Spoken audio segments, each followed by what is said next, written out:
Kembali saudara di Sapa Indonesia Malam, saya akan langsung, karena sesi terakhir saya akan bertanya langsung kepada Mbak Eni. Mbak Eni, kalau sudah ada perpunya, bahkan sudah ada PP, ini masyarakat mungkin bingung juga, ada PP dan ada Perpu. PP tentang kedaruratan kesehatan, sementara Perpu terkait dengan kebijakan keuangan negara dan PBN. sektor keuangan. Betul, tapi saya nggak akan membahas itu karena terlalu jelimet nanti.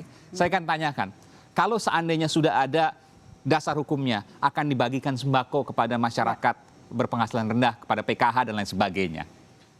Bisakah kemudian itu dilakukan dipercepat? Katakanlah saya katakan besok akan dibagi. Sangat bisa. Dari payung hukum maupun operasional. Sangat bisa. Anda bisa gambarkan? Sangat bisa karena pemerintah kemarin mengacu ke Undang-Undang Karantina Kesehatan. Di dalam karantina kesehatan sudah jelas hak dan kewajiban di pasal 8 dan juga bagaimana mekanismenya, sumber pendanaannya juga ada gitu. Nah, dan pemerintah sendiri sudah mempunyai skema. Selama ini sebelum ada corona pun sudah punya yang namanya untuk sosial gitu kan, untuk apa namanya social safety net gitu. Nah, kalau untuk minta persetujuan DPR itu Perpu. Perpu itu memang yang 401 triliun itu keseluruhan. Tapi untuk social safety net ini kan pola yang ada saja, ini kan bisa dilakukan. Lewat Kemensos gitu kan. waktu itu misalnya. Waktu Kemensos. Jadi PKH, kartu sembako dan sebagainya itu kan sudah ada. Pemerintah sudah punya datanya, tinggal kemudian dibagikan. Data memang yang selama ini kan hanya untuk yang penduduk miskin. Nah, untuk penanggulangan corona ini memang ada ada perluasan. Oke, lebih banyak. Lebih banyak. Nah, perluasan ini kan juga tinggal bikin kriteria. Dan kriteria itu sudah ada juga panduannya itu di undang-undang. Siapa yang harus mendapatkan itu. Tapi bayangan saya begini, tentu tidak semudah itu yang kemudian disampaikan oleh Mbak Eni. Pembagian bantuan langsung tunai, BLT saja yang daftarnya sudah ada. Luar biasa, sulit. Bahkan ada kericuan di A, B, C. Bagaimana Mbak Eni menjawab ini? Betul, jadi memang yang dibutuhkan itu kan bagaimana formulasinya, bagaimana skemanya gitu kan. Nah, ini asal ada koordinasi, ini kan masing-masing sudah ada, apalagi sekarang sudah dibentuk gugus tugas, itu yang mengkoordinasikan. Jadi tinggal siapa yang diadres, diberikan kewenangan dan diberikan penugasan oleh undang-undang itu, itulah yang tinggal dikoordinasikan.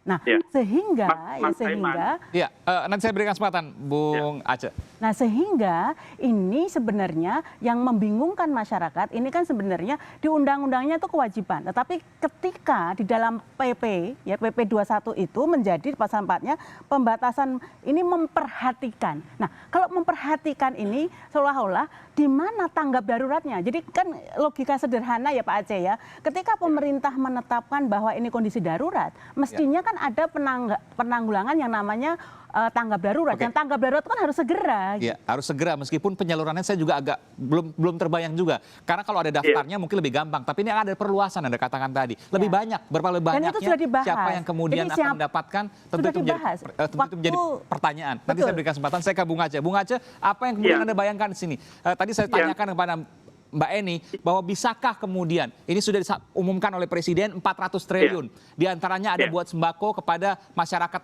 di bawah dan masyarakat yang terdampak secara ekonomi karena COVID-19 ini. Bisakah kemudian ketika sembako dibagikan secepatnya, besok misalnya? Itu dalam skema distribusi dari program PKH dan BPNT selama ini, sebetulnya Bung Aiman sudah tidak lagi menggunakan metode seperti BLT dulu ya, tetapi sudah dilakukan dengan cara cash transfer, yaitu melalui bank-bank himbara. Jadi sebetulnya kalau uangnya sudah ada itu tinggal di cash transfer. Jadi itu yang sudah terdaftar, tapi kan ada perluasan. Nah, semuanya kemudian. Itulah yang menjadi tantangan kita sebetulnya adalah sekarang ini memang proses pendataan data kesejahteraan sosial yang kita miliki ya itu memang perlu pemutakhiran secara terus-menerus. Nah, disinilah peran dari pemerintah pusat dan pemerintah daerah untuk berkoordinasi menentukan siapa kelompok penerima manfaat yang memang tepat untuk mendapatkan program tersebut. Sebetulnya ada satu program lagi yang menurut saya memang perlu mendapatkan pemantauan lebih serius, yaitu soal kartu prakerja ya. Nah, kartu prakerja ini sebetulnya adalah program baru. Dan saya kira ini juga program yang cukup baik untuk pertama tentu bagi pekerja di sektor informal. Yang kedua bagi pekerja harian yang selama ini memang mereka kalau tidak keluar rumah nggak makan. Oke, kan, Bung Aceh, karena waktu sudah habis, saya ingin tanya terakhir saja. Apa yang ada di bayangan Bung Aceh dalam pembagian nanti, operasionalnya? Tentu tidak langsung, artinya mengantri, kemudian memberikan. Tapi lewat apa? Boleh. Sementara mereka ada yang belum terdaftar karena ada perluasan. Karena itu maka penting sekali untuk pemutarian data secepatnya, ya untuk perluasan ya, secepatnya, dan mereka harus didaftarkan ke perbankan. Dan setelah itu mereka harus ditransfer. Dan saya kira metode jadi mereka harus punya akses ke bank. Tentu. Rakyat miskin, ya mohon maaf, orang yang berpenghasilan rendah 10% ke bawah saja yang mendapatkan program PKH, mereka sudah punya akses terhadap perbankan. Baik, jadi jangan dibayangkan sekali lagi akan ada antrian misalnya pemberian uang oleh kelurahan dan lain sebagainya, tidak ada. Lalu nanti akan dilakukan lewat akses perbankan. Betul. Jadi disalurkan lewat situ. Harus sebenarnya.